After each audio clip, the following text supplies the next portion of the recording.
All right, 1/6c. So what we're going to do is we're going to actually do some multiplication with these exponents, with these negative exponents and fractional exponents, but the rule remains the same. Even though this stuff looks a lot more complicated that what we're going to do today, the rule is exactly the same. And here's the rule. Remember this? I'll put some regular numbers in here.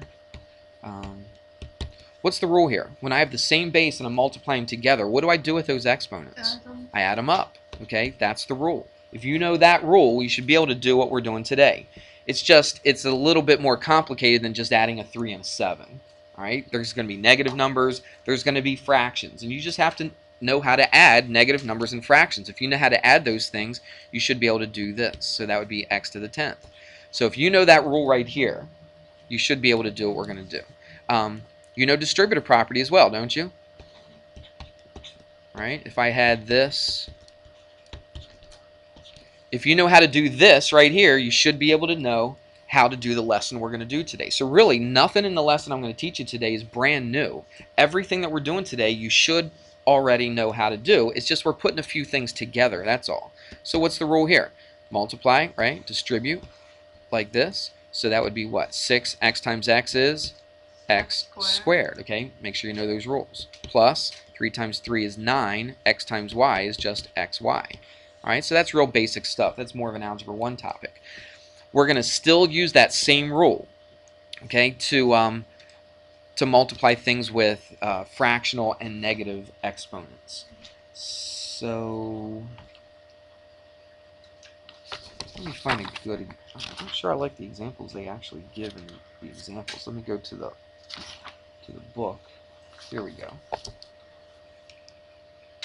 All right. Now these are going to look a little uglier, but it's the same process. It's the same exact thing that I did right here, except the exponents are just going to look a little bit more weird. All right. So watch this. Write this down.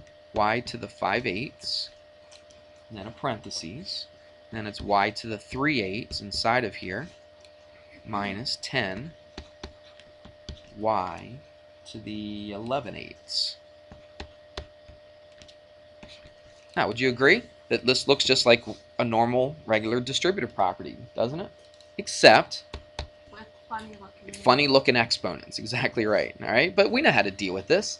Okay, and again, they rigged these, didn't they? Look at the denominators to these. Didn't they? Weren't they nice to you on this? Yeah, because they gave you all common denominators. They couldn't have made it easier for you on this particular type of problem. So look at it. It's distributive property. So we multiply them together, so we keep the base the same, and we add the exponents. 5/8 plus 3/8 is 8/8. So I'm going to keep it 8/8 just so you see where we get. You know what that's going to be in a second, don't you? It's going to be a 1, but I just want you to see where that came from. Let's do this. There's just a 1 out in front here, right? So 1 times 10. You got to make sure you put the 10 there, and let's multiply the y's. Y and y, so I keep the base the same, and I add the exponents. That's my rule for multiplication. 5/8 plus 11/8. Well, that's 16/8. And again, I'm going to simplify that, but I want to write it like this so you see where I'm getting these numbers from. All right, we're almost done. Y to the 8/8 is the same as just y. You can put y to the first if you wanted to. There's really no reason to put the first there, so I just keep it y. Minus 10. What's this going to be? Y squared. That's right, because 16 over 8 is 2, and there it is. It's as simple as that. It's not so bad, is it? You don't even have to worry about flipping stuff here. There wasn't even any negative exponents, was there, on this problem? Nope. Just distributive property. It's just that the fractions look a little, or the exponents, I'm sorry, are fractions and look a little bit more weird. All right. Well, that was a little too easy, wasn't it? But that was a good starting point. Let's do another one. Let's do this one. Watch. X plus x to the 1/2. Remember FOIL method? Well, now we're going to do FOIL method with fractional exponents. This is actually kind of a special FOIL method. If you look at it, look, both of them are exactly the same except one's plus and one's minus. Do you recognize that at all? Kind of like the difference of 2. It's a difference of 2 squares. That's right. So you remember if you're multiplying like this, what happens to the outside and inside? Yeah, they cancel out. They add up to 0, don't they?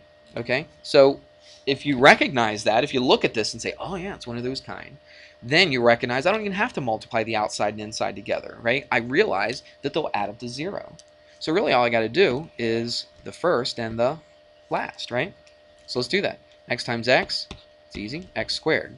Positive times a negative is negative. Watch this. X to the 1/2 times x to the 1/2. Well, what's the rule when I'm multiplying together? Keep the base the same and add the exponents. What's 1/2 plus 1/2? It's 2/2, which is 1. Boom. There's my answer right there. I didn't even have to worry about going through the whole entire distributive property, or the FOIL method on that, or distributive property, because I know that the outside and the inside is going to add up to 0. I recognize that. That's why we taught this stuff before. We still use it, don't we? It's not like we taught it and then you forget about it. A lot of the stuff we're using over and over again.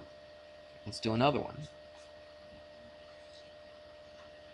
Let's get a little bit trickier. Is that all right? Yeah, I think you can handle it. Let's go to another color here. I'm going to make this one up because I don't see one exactly like this in the book. Watch this. Let's go 3x to the 2/5 minus 2 x to the 3/5, and we're going to square it. Look at that thing. Now look, if you go back in the archives, right, and you look at when I first started teaching this, I'm going to harp over and over and over again that you cannot just square the two things inside of here. All right, and I remember a couple people, I think it was a quiz, the last quiz we took, people tried to do that. You just tried to square this, put a minus, and square that. You cannot do that. What do you do when you square something? Multiply it by itself. Okay? And it just shows you just weren't listening. That's the only thing that I can gather from that. If you, time after time, just take this and square it minus this and square it and then expect that to be your answer, you just weren't paying attention. Right? So you have to multiply it by itself. So now we are going to do a distributive property here. Now you realize it is a perfect square. There's a little bit of a rule that you could use, but I'm just going to go through the whole entire FOIL method on this. Let's do it a little quick here. So first outside, inside, last. So let's multiply the first together. Well, 3 times 3 is 9. Multiply the x's. X to the what? What's the rule? We add the exponents. 2/5 plus 2/5 is 4/5. Okay? That's the first. Let's do the outside. So the outside is 3 times -2, which is -6x. And then add the exponents again. 2/5 plus 3/5 is 5/5, which is 1. So I'm not even going to write that there. So that's the outside. What do you think the inside is going to be? Same exact thing, isn't it? All right. When you have a perfect square, the outside and inside are exactly the same thing. So I'm going to get a -6x. All right. You can multiply those together and you'll get the same thing. Let's do the last. Negative times negative is positive, and you get a 4. And x, what's the rule? Add the exponents, right? 3/5 plus 3/5 is 6/5. We're almost done. This is 9x to the 4/5. -6x minus 6x is -12x. And then there's nothing you can add to that, so you just keep it 4x to the 6/5. There you go. This is just, again, it's just a drill. It's just to make sure that you really know this rule. All right, if you can do this rule with these fractional exponents, and sometimes they'll throw negatives in there as well, if you can apply that rule to this kind of stuff, then that shows me you really know the rule. That's all this is doing, okay? You're not going to get a job where you're going to have to take this and square it and get something like this. This is just a test, just to see if you know these rules, all right? And that's basically that.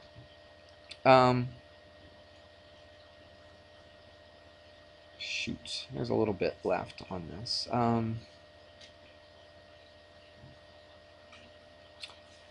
Why would I have done that? I don't know. Well, you got off lucky today.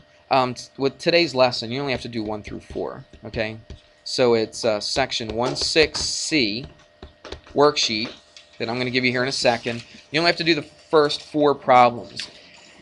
I should have put the second part of this on the other worksheet because we're going to do some factoring, right? We factored regular stuff, right? Guess what we're going to do? We're going to factor stuff with fractional exponents. Okay, that's what we'll do tomorrow.